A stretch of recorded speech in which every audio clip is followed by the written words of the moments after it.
Assalamualaikum warahmatullahi wabarakatuh. Saya Brian Ardiansa, NIM 210211602847 dari Prodi Pendidikan Bahasa Sastra Indonesia dan Daerah. Dari Overlink B, saya akan menjelaskan mengenai unsur intrinsik prosa rekaan.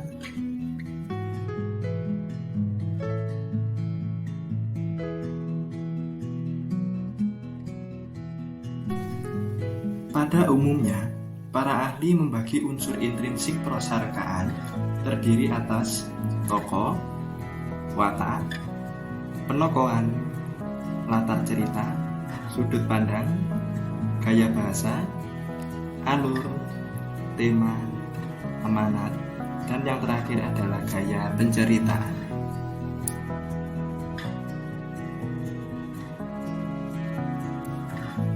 Yang pertama adalah tokoh. Tokoh adalah pelaku yang mengemban peristiwa dalam cerita sehingga peristiwa itu menjalin suatu cerita. Yang kedua adalah watak. Watak adalah sifat, sikap, dan tingkah laku yang dimiliki oleh tokoh dalam cerita rekaan.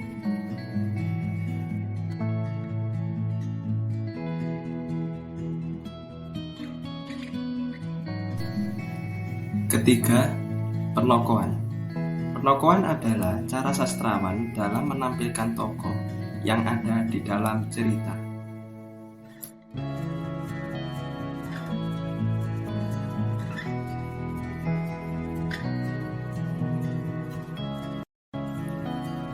Ditinjau dari peranan dan keterlibatan dalam cerita, tokoh dapat dibedakan atas tokoh primer, tokoh sekunder, dan tokoh komplementer.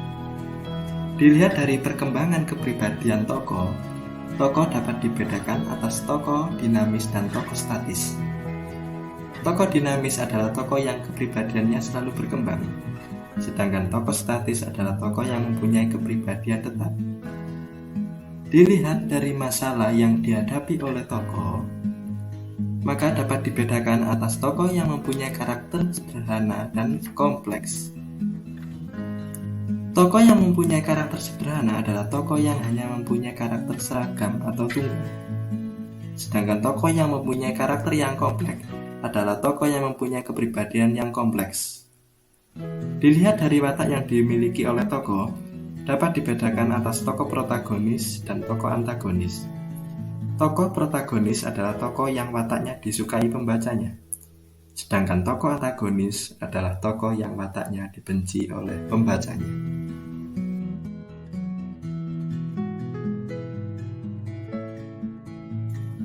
Empat, latar cerita atau setting.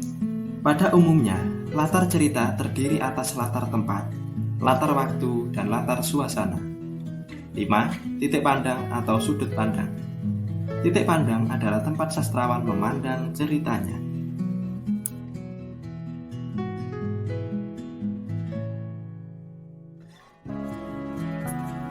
Heri Sau menyatakan titik pandang terdiri atas 1.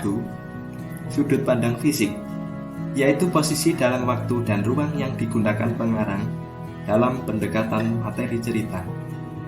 2. Sudut pandang mental, yaitu perasaan dan sikap pengarang terhadap masalah dalam cerita. 3. Sudut pandang pribadi, yaitu hubungan yang dipilih pengarang dalam membawa cerita sebagai orang pertama, kedua, atau ketiga. Sudut pandang pribadi dibagi atas A. Pengarang menggunakan sudut pandang tokoh, B. Pengarang menggunakan sudut pandang tokoh bawahan, C. Pengarang menggunakan sudut pandang yang impersonal. 6. Gaya bahasa.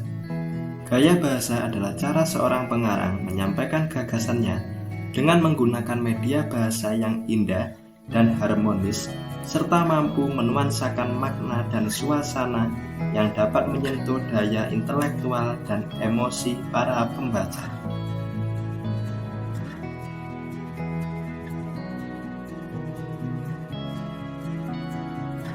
7. Alur atau plot. Alur adalah rangkaian cerita yang dibentuk oleh tahapan-tahapan peristiwa sehingga menjalin sebuah cerita yang dihadirkan oleh para pelaku dalam suatu cerita.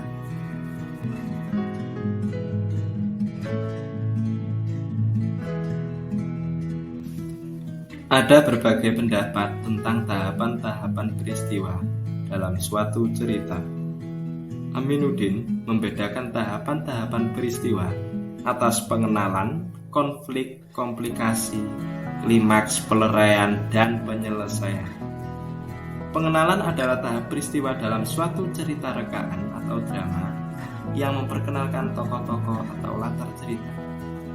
Konflik atau tikaian adalah ketegangan atau pertentangan antara dua kepentingan atau kekuatan di dalam cerita rekaan atau drama. Komplikasi atau rumitan adalah bagian tengah alur cerita rekaan atau drama yang mengembangkan tikaian.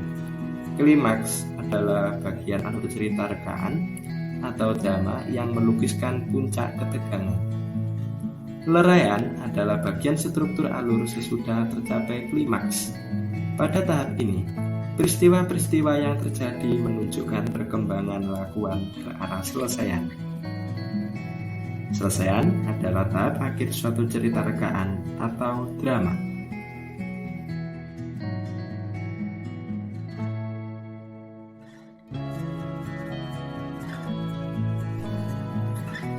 Delapan, tema. Tema adalah ide yang mendasari suatu cerita. Tema berperanan sebagai pangkal tolak pengarang dalam memaparkan karya rekaan yang diciptakannya. 9. Amanat. Amanat adalah gagasan yang mendasari karya sastra, pesan yang ingin disampaikan pengarang kepada pembaca atau pendengar. Di dalam karya sastra modern, amanat ini biasanya tersirat. Di dalam karya sastra lama, pada umumnya amanat tersurat.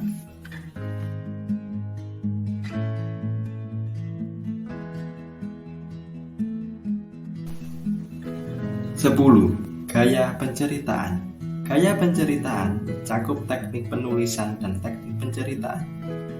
Teknik penulisan adalah cara yang digunakan oleh pengarang dalam menulis karya sastranya. Sedangkan teknik penceritaan adalah cara yang digunakan oleh pengarang untuk menyajikan karya sastranya.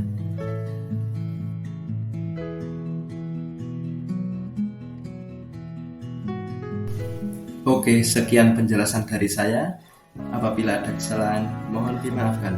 Wassalamualaikum warahmatullahi wabarakatuh.